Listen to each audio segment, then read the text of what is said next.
Allah ya Allah ya Allah ya Rahman.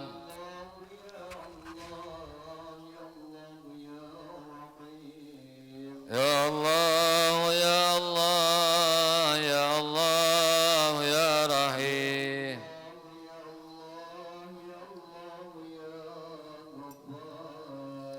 Allah ya Allah ya Allah ya Ghaffar.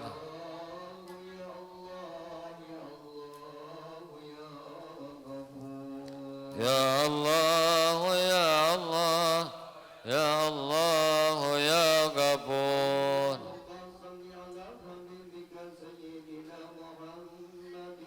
Allahumma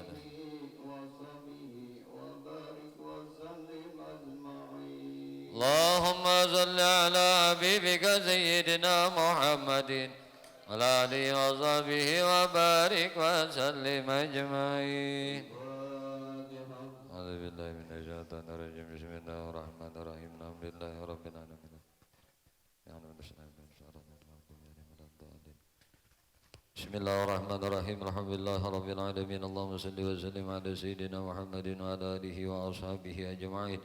اللهم اجعلنا يا مولانا لعليك الذاكرين ولنعمك الشاكرين ولقضائك وبلائك وقدرك من الصابرين من الحلال مرزوقنا للحرام معزومين وبالجنان ونعيم وللنيران مبعدين وإلى وجهك ووجه نبيك محمد صلى الله عليه وسلم يا رب ناظر المتمتعين ردنا اللهم عليك مردا جميلا ردنا اللهم عليك مردا جميلا ردنا اللهم عليك مردا جميلا ولا تجعل اللهم للشيطان علينا في سير الحلال ولا عند الممات ولا قبله ولا بعده كيدا ولا سبيلا واسمنا الله لما لكراتنا هذه وغيرها ثوبا جزيلا واجرا منك عظيما اللهم صل واهد وبلغ وتقبل ثواب ما قرانا من القران العظيم ومن قول لا اله الا الله ما فعلنا من انواع الخيرات وما صدقنا من اموالنا هادية بركة ورحمة نزلة بركة شاملة وصدقة متقبلة الى روح سيدنا محمد صلى الله عليه وسلم وإلى أرواح جميع أزواجه وذريته وجميع الصحابة والقرابة وإلى أرواح جميع الأنبياء والمرسلين جميع الملائكة المقربين جميع الفقهاء والمحدثين والقراء والمفسرين والسادة الصوفياء المحققين وإلى أرواح جميع الأولياء كمشارق الأرض ومغاربها وإلى أرواح جميع مشايخنا معلمنا وأساتذتنا ومدرسنا ولجميع آبائنا وأمهاتنا جميع والدينا جميع أولادنا ولجميع المؤمنين والمؤمنات والمسلمين والمسلمات خصوصا إلى روح عبد الحليم وإلى روح سامي وإلى روح فايدي وإلى روح صحمد ابن سرجة اللهم اغفر لهم وارحمهم وعافهم واعف عنهم اللهم انزل الرحمة والمغفرة والشفاعة من أهل القبور اللهم ارحمنا بالقرآن واجعلنا إماما ونورا وهدى ورحمة اللهم ذكرنا منه ما نسينا وعلمنا منه ما جهلنا وارزقنا تلاوته آناء الليل وأطراف النهار واجعلنا حجة يا مولانا يا رب العالمين اللهم اجعل آخر كلامنا من الدنيا عند انتهاء آجالنا قول لا إله إلا الله محمد رسول الله أحينا علي يا حي وعمدنا عليها يا مميت وابعثنا عليها من قبورنا يا باعث وانفعنا وارفعنا بها يوم لا ينفع مال ولا بنون إلا من أتى الله بقلب سليم اللهم سلمنا وسلم ديننا وسلم إيماننا وسلم توحيدنا وسلم اعتقادنا وسلم أموالنا سلمنا يا الله من عباد الدنيا وعذاب الآخرة ربنا آتنا في الدنيا حسنة وفي الآخرة حسنة وقنا عذاب النار وصلى الله على سيدنا مولانا محمد وعلى آله وصحبه وسلم والحمد لله رب العالمين. الفاتحة. أعوذ بالله. بسم الله الرحمن الرحيم. يا رب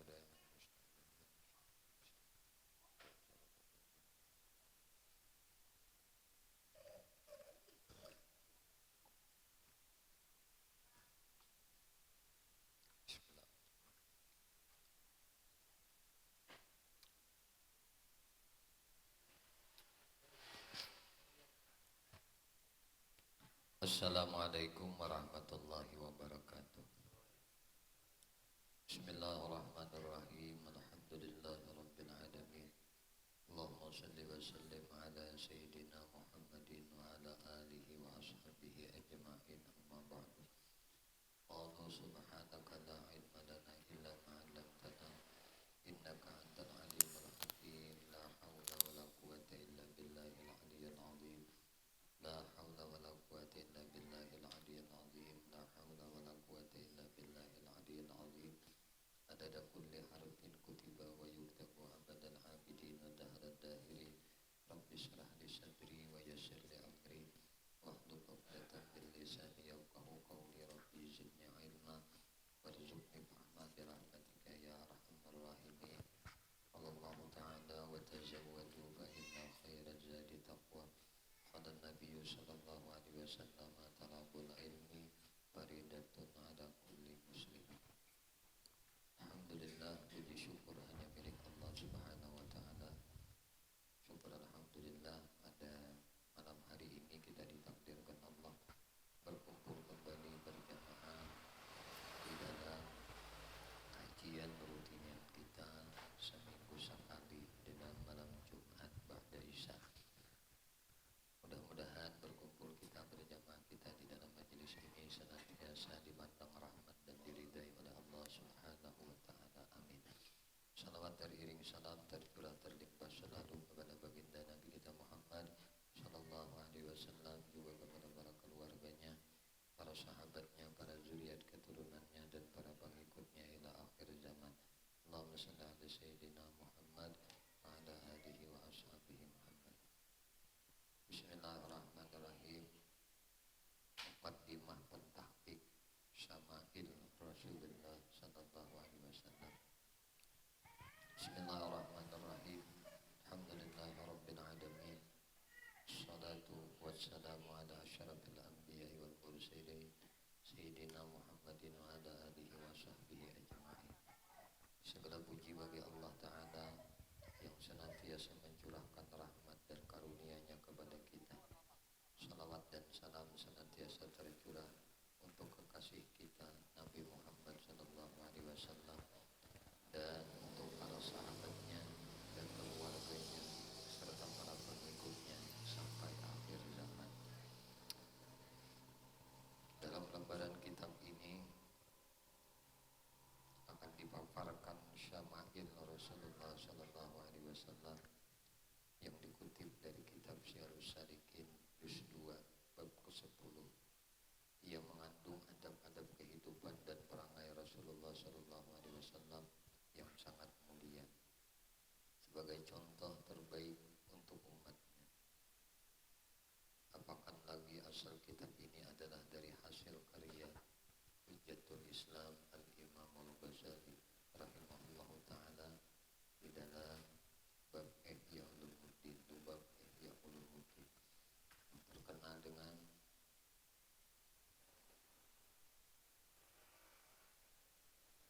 dalam konsepnya dan tarbiyah dan tazkiyahnya yang telah diakui oleh para ulama.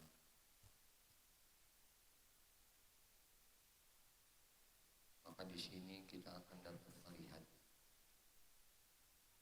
petikan-petikan beliau dan sentuhan-sentuhan yang sangat berfaedah untuk pembinaan rohaniyah dan kepribadian kita. Ditambah pula dengan keteguhan Syekh Abdul Samad Palembani rahimahullah ta'ala yang terkenal memahami dasar-dasar pemikiran Al-Imam Al-Ghazali rahimahullah ta'ala sebagai penterjemah kepada karya tersebut. Apa yang diharapkan semoga dengan taufik dan hidayah Allah Subhanahu wa ta'ala kitab ini dapat memberi manfaat untuk kita semua dan dapat menambah pengenalan dan mahabbah kita kepada Rasulullah sallallahu alaihi wasallam. Kami sengaja berinisiatif untuk menerbitkan bab ke-10 ini sebagai sebuah kitab secara berasing dari kitab Syiarus Salikin juz 2 bagi memudahkan bagi para pembaca untuk mendapat faedah daripadanya. Semoga kita semua senantiasa mendapat barakah dan rahmat dari Allah Subhanahu wa taala. Amin. Wassalam. Syekh Ahmad Fahmi Ibnu Zamjam Al-Banjari Ad-Dawi Al-Maliki untuk pesantren ya Bismillahirrahmanirrahim.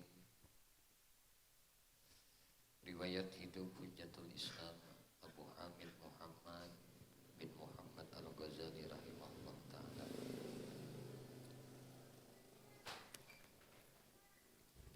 Imam Al-Ghazali rahimahullah ta'ala adalah di antara tokoh pemikir Islam yang ulung dan telah mendapat gelaran di kalangan kaum muslimin sebagai Hujjatul Islam. Beliau bukan hanya terkenal di kalangan kaum muslimin, bahkan juga di kalangan orang-orang yang bukan beragama Islam. Ilmunya sangat luas, pengalaman dan keahliannya di bidang ilmu tersebut dan pembentukan rohani sudah menjadi ciri-ciri keunggulannya.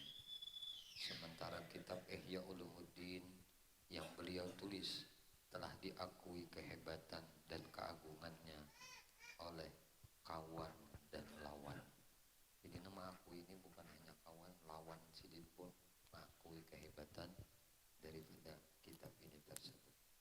Nama beliau ialah Muhammad bin Muhammad bin Muhammad Abu Hamid Al-Ghazali At-Tusi. Beliau dilahirkan di kampung Ghazalah di kawasan Tus, sebuah kota yang ada di mana di utara Irak. Kota Tus di utara kota Irak. Beliau dilahirkan dari keluarga yang miskin, tetapi sangat patut beragama, sangat kuat beragama. Oleh karena orang tuanya meninggal dunia ketika Imam Al-Ghazali masih kecil, maka beliau terpaksa menghadapi bermacam-macam kesusahan dan cobaan.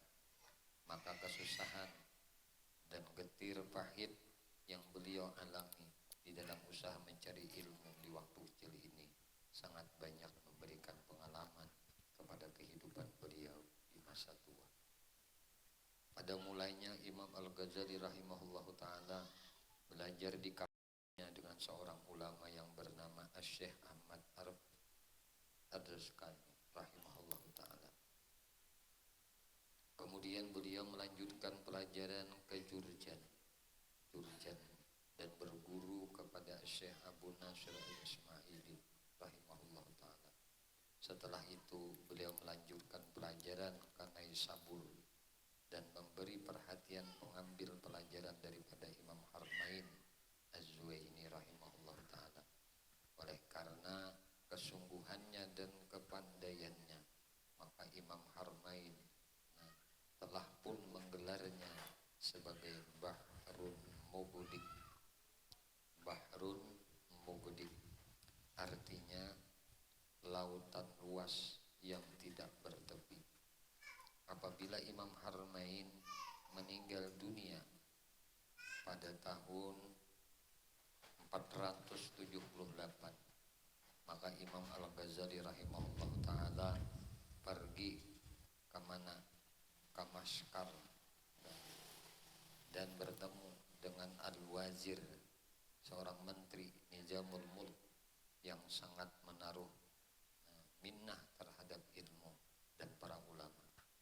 Setelah Wazir Nizamul Mulk mengetahui keluasan ilmu Imam Al-Ghazali, maka beliau terus saja senantiasa terus beliau meletaknya sebagai maha guru di Madrasah An-Nizamiyah Baghdad. Sedangkan Imam Al-Ghazali pada waktu itu baru mencapai usia 34 tahun. Jadi beliau sudah bergelar maha guru di Madrasah An-Nizamiyah Baghdad. Waktu itu Imam Ghazali berusia 35 tahun. Satu kedudukan yang tinggi dalam dunia Islam pada waktu itu yang belum pernah dipegang oleh seorang ulama yang masih muda seperti Imam Al-Ghazali. Dan dari masa ke masa kedudukan beliau bertambah kuat dan pengaruhnya bertambah besar, sehingga penghormatan yang diberikan kepada beliau melebihi daripada penghormatan yang diberikan kepada pihak istana dan pemerintah. Beliau mengajar di madrasah ini lebih kurang 10 tahun Setelah itu timbul di hati Imam Al-Ghazali rahimahullah ta'ala satu keinginan yang sangat mendesak untuk meninggalkan kedudukan yang tinggi itu. Lalu beliau terus berujlah dan berhadap pada diri sendiri. Nah, maka pada tahun 488 beliau pergi meninggalkan Baghdad dan meninggalkan segala kekayaan, meninggalkan segala pangkat dan kehormatan.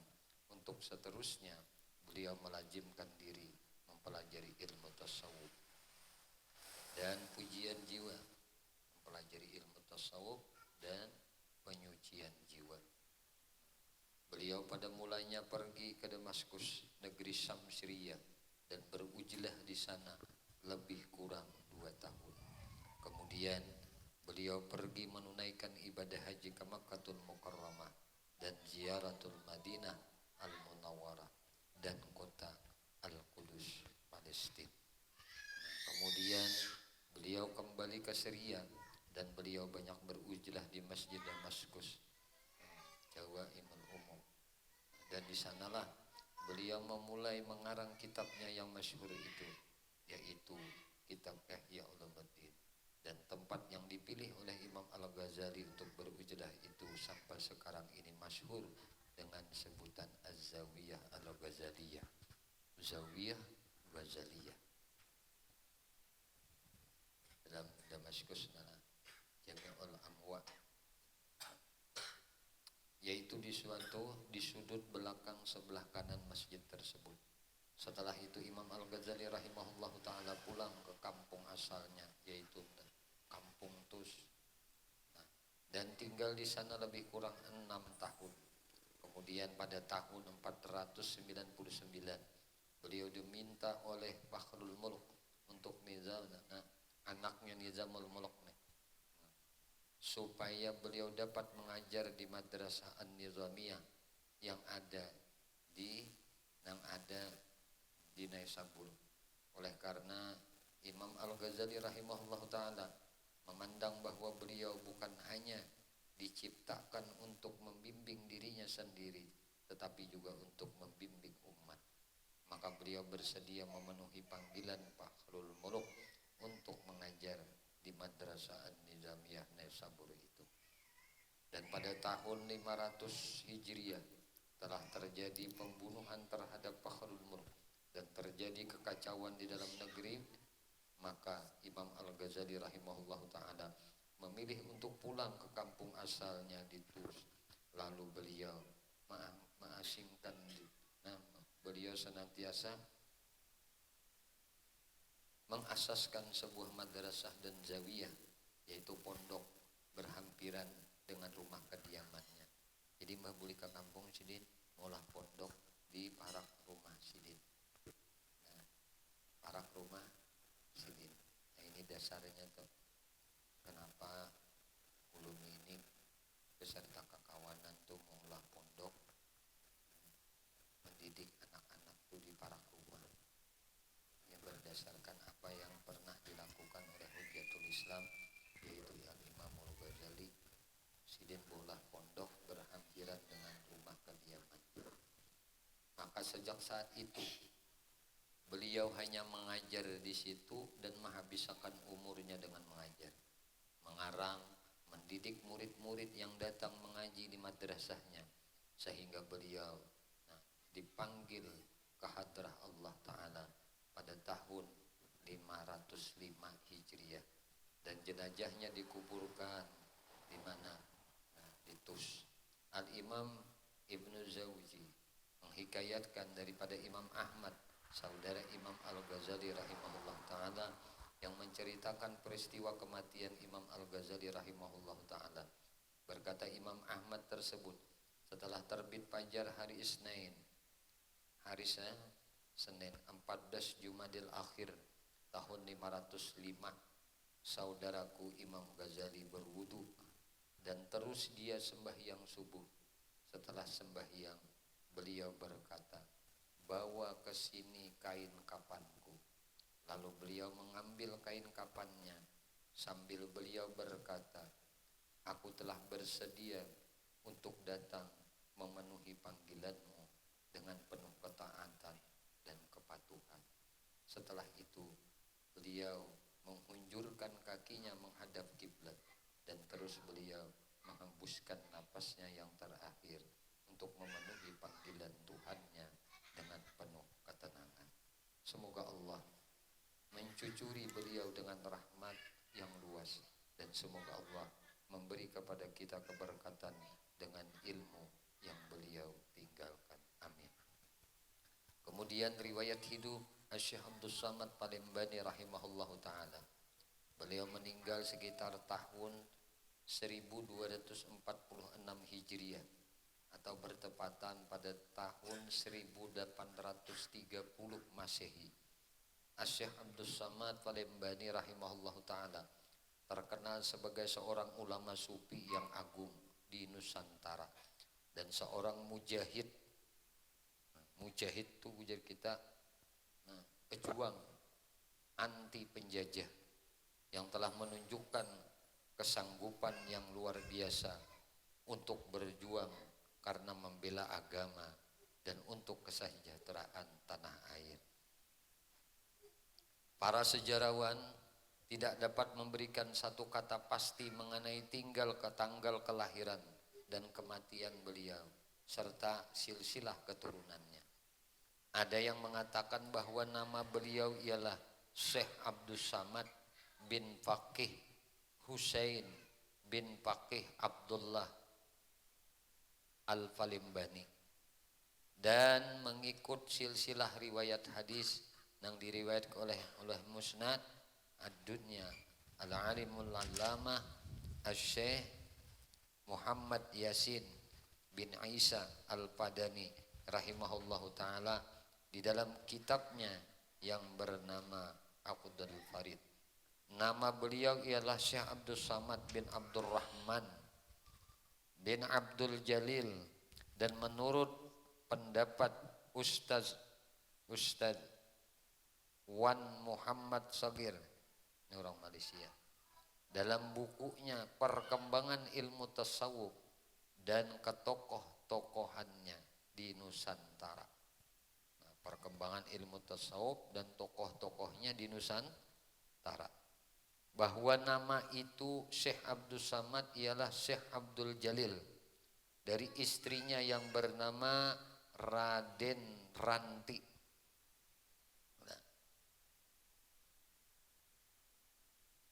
Nama ayah Syekh Abdul Samad ialah Syekh Abdul Jalil dari istri beliau yang bernama Raden Ranti.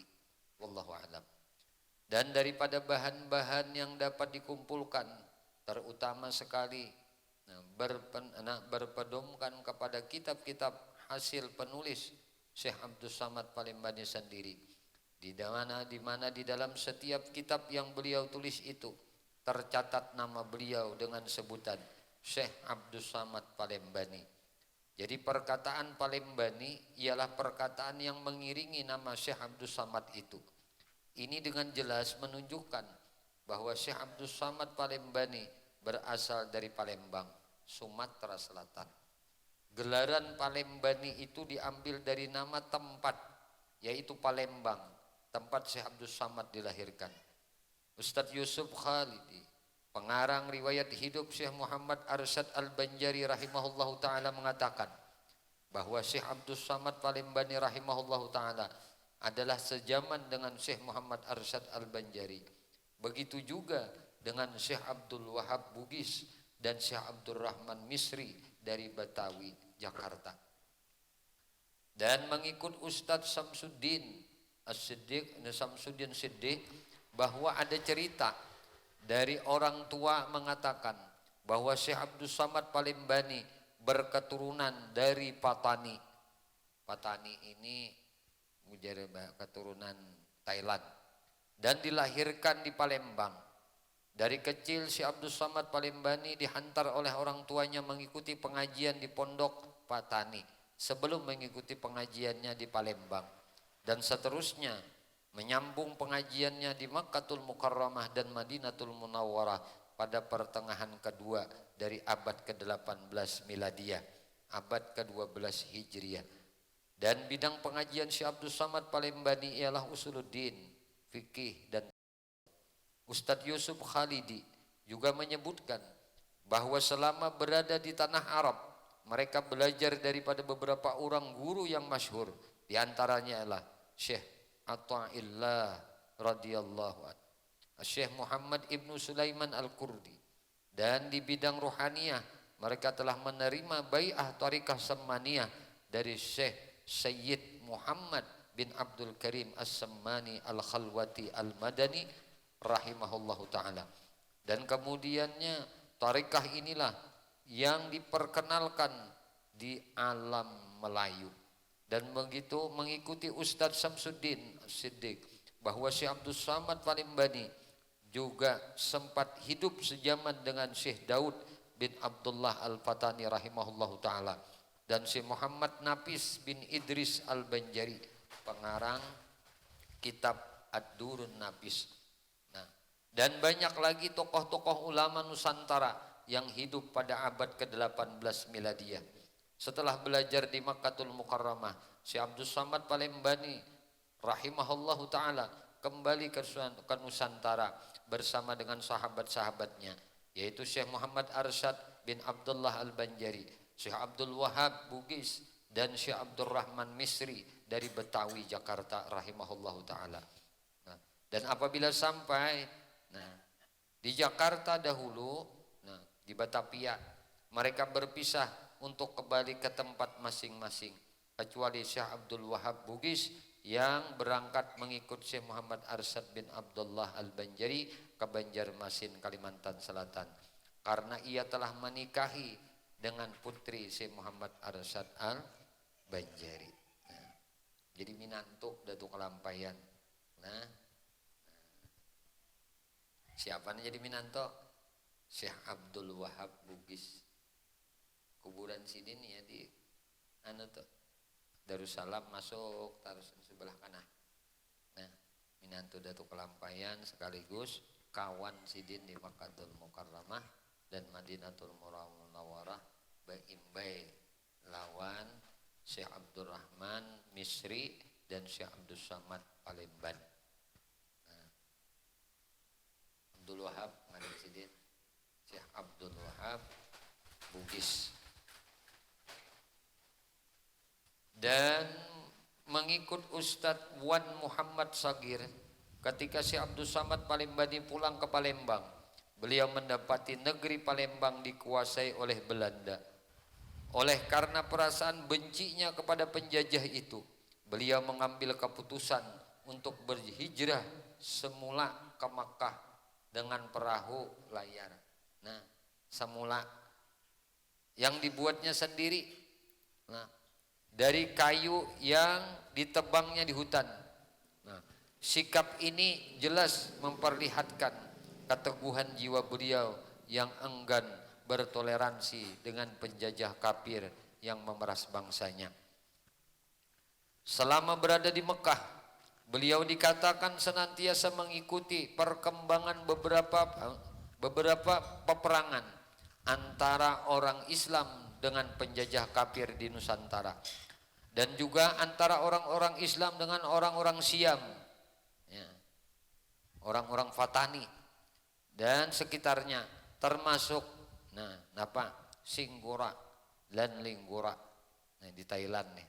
Setelah selesai menyusun kitabnya yang bernama Nasihatul Muslimin wa Tazkiratul Mu'minin fi Fadailil Jihad wal Karamah fi Karamatil Mujahidin fi Sabilillah, yang membawa arti nasihat untuk kaum muslimin dan peringatan untuk orang-orang yang beriman tentang kelebihan-kelebihan perjuangan dan kemuliaan para mujahidin di jalan Allah. Maka beliau membulatkan tekadnya untuk membantu umat Islam di Patani, lebih-lebih lagi ketika itu teman karibnya Syekh Daud bin Abdullah Al-Fatani berada di Patani. Maka akhirnya Syekh Abdul Samad Palembani berlayar ke Patani, tetapi ketibaan beliau agak terlambat. Pasukan pertahanan Patani telah hampir kalah berhadapan dengan keganasan Siam. Sementara Syekh Daud bin Abdullah Al-Fatani dan pengikut-pengikutnya telah mengundurkan diri. Nah, kemana? Ke Pulau Duyung, nah, Terengganu, untuk menyusun semua langkah perjuangan. Nah, pertahanan Patani akhirnya menjadi lemah dan Siam dapat menaklukkan Patani. Syekh Abdus Samad Palimbani kemudian, nah, Syekh Abdus Samad Palimbani kemudiannya dikatakan telah berkharwah di salah sebuah masjid di mana? Di Ligur. Dan kabar lain pula mengatakan beliau berkhalwat di masjid Gresik. Ada mengatakan beliau berkhalwat di masjid Gresik. Para pengikut tasawuf percaya di sanalah Syekh Abdus Samad Palimbani menghilangkan diri. Di situ aja Syekh Abdus Samad menghilangkan diri sidin. Tetapi bagi kalangan orang-orang yang bukan penganut tasawuf, mereka lebih percaya bahwa Syekh Abdus Samad Palimbani telah mati dibunuh oleh tentara Siam, musuh Islam. Dan mengikut Wan Muhammad Sagir lagi, ada orang yang berpendapat bahwa Syekh Abdus Samad Palimbani rahimahullahu ta'ala meninggal dunia pada tahun 1203 Hijriah atau tahun 1789 Masehi. Ini berdasarkan kepada kitab karangannya yang terakhir, yaitu kitab Syarus Salikin, yang selesai ditulis pada tahun 1203 atau 1789. Dan mengikut Wan Muhammad Sagir lagi, beliau sendiri belum memastikan tarikh. Belum memastikan tarikhnya. Sebagai tarikh meninggalnya Syekh Abdus Samad Palimbani, tarikh 1203 atau 1789. Nah, juga beliau tidak meyakini tentang kehilangan Syekh Abdus Samad Palimbani di dalam khalwatnya, seperti yang telah disebutkan di atas tadi. Jadi ada yang memadahkan Syekh Abdus Samad ini, Abdus Samad Palimbani berkhalwat di masjid Gresik. Nah, disinilah beliau hilang. Ini bagi pengikut tasawuf. Nah, beliau menghilang di sini, menghilangkan diri.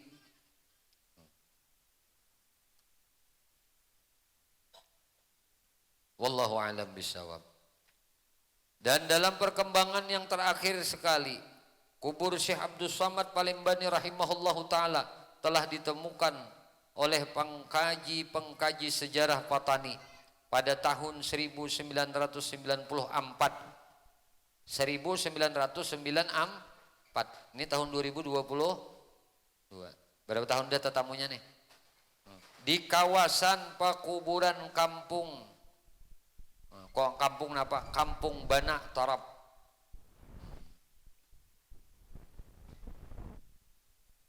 Di mana ini? Di Janung, daerah Januk, wilayah Singkura, Thailand. Ini ditemukan di sini. Nah, di Thailand. Dan dikatakan bahwa Syekh Abdus Samad Palimbani ditangkap oleh tentara Siam pada tahun 1823 dan dibunuh secara pancung leher, dan kepalanya dibawa ke kota Bangkok untuk menjadi tanda kemenangan tentara Siam. Jadi yang ditanam di pekuburan Banu Torab itu ialah badannya saja. Ada yang mengatakan gini. Dan ada pula pendapat yang mengatakan bahwa ketika Syekh Abdus Samad Palimbani ditikam, dipancung untuk dibunuh, maka pedang tidak dapat menembus jasad beliau. Akhirnya beliau disuruh, disalur dengan besi tajam di punggung hingga mati syahid. Dan setelah itu baru dapat dipancung kepalanya. Wallahu a'lam. Semoga Allah Ta'ala mencurahkan rahmatnya yang luas untuk beliau dan menempatkan bersama-sama dengan arwahnya para syuhada. Amin. Allahumma amin.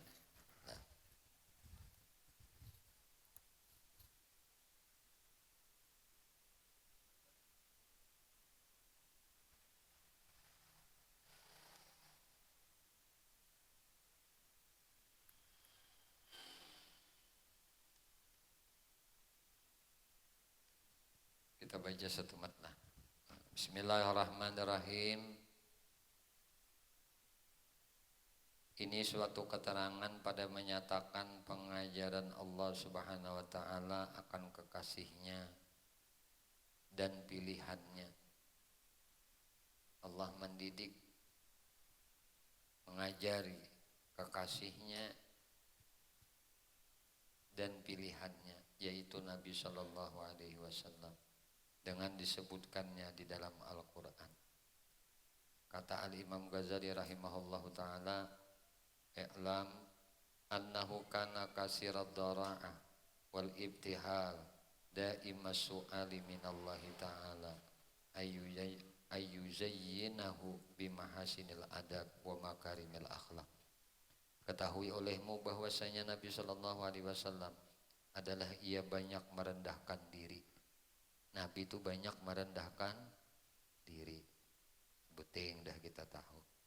Dan banyak berdoa ia akan Allah Ta'ala, padahal senantiasa berkekalan ia memohon Allah Ta'ala bahwa memperhiasi ia akan dia dengan adab yang baik dan perangai yang baik. Maka ia bersabda di dalam doanya, Allahumma hassin khalqi wa khuluqi. Allahumma hassin khalqi wa khuluqi. Hadis ini riwayat Imam Ahmad dan Ibnu Hibban.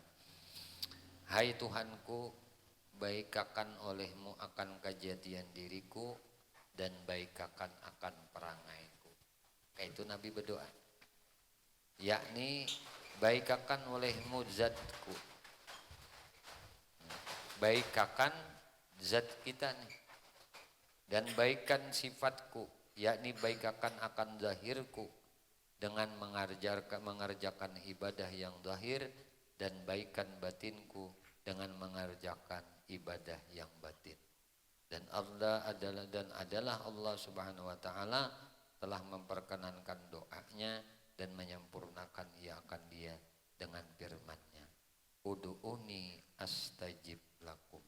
Pinta olehmu akan daku, niscaya aku perkenankan bagi kamu. Nah, jadi ini sebuah pendidikan yang luar biasa yang Allah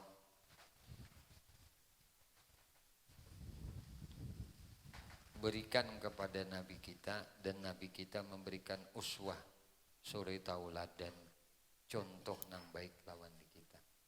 Nabi aja berdoa nang kayak ini, kita jangan kadet. Allahumma hassin khalqi wa khuluqi. Ya Allah, bagusakan olehmu akan kejadian diriku dan kejadian perangaiku. Kejadian diri minta baikakan, nah perilaku pun minta bagusakan. Maka mutabaah dengan Nabi itu mesti zahir batin. Nah, zahir batin. Zahirnya mengikut Nabi, batinnya menyaksikan berkat Nabi. Jangan zahirnya mengikut Nabi, batinnya rasa seorang nang begawi. Nah itu, ini kada mutabaah batin ngarannya. Mutabaah batin itu mesti merasakan berkat Nabi. Jadi awak kita menggawi ibadah, batin kita merasakan ini berkat Nabi. Berkat Nabi. Nyaman tuh kayak ini. Kita nang sembahyang, tapi kita merasakan berkat Nabi. Kayak itu aja. Nah, insyaallah di lain kesempatan kita akan sambung kembali membaca syama'ilnya Rasulullah Sallallahu Alaihi Wasallam. Mudah-mudahan awal pertama kita membaca risalah ini, kitab ini, semoga Allah Subhanahu Wa Taala anugerahkan ilmu yang manfaat dan kita barataan dunia sampai ke akhirat. Amin. Allahumma amin. Wallahu a'lam bishawab. Ya Allah, ya Tuhan kami memohon kepada Engkau ampuni dosa kami ya Allah, dosa ibu bapak kami ya Allah, dosa guru-guru kami ya Allah, istri kami, suami kami, anak cucu kami, sahabat kami, jiran kami, tetangga kami, dan dosa-dosa seluruh kaum muslimin dan muslimat, kaum mukminin dan mukminat ya Allah. Istiqamahkan kami di dalam bertaubat, di dalam berzikir, di dalam beramal ibadah kepadamu, dalam bersalawat kepada nabimu, di dalam menuntut ilmu ya Allah. Kami memohon kepada Engkau berkah Nabi Engkau Muhammad, berkah keluarga Nabi Engkau Muhammad, berkah para sahabat Nabi Engkau Muhammad, berkah para wali Engkau, berkah orang-orang saleh, berkah guru-guru kami, dan berkah kedua orang tua kami ya Allah. Selamatkan kami di negeri dunia, selamatkan kami di negeri akhirat, dan matikan kami ya Allah dalam keadaan husnul khatimah. Wassallallahu ala sayyidina Muhammadin wa ala alihi wasallam. Alhamdulillahirabbil alamin.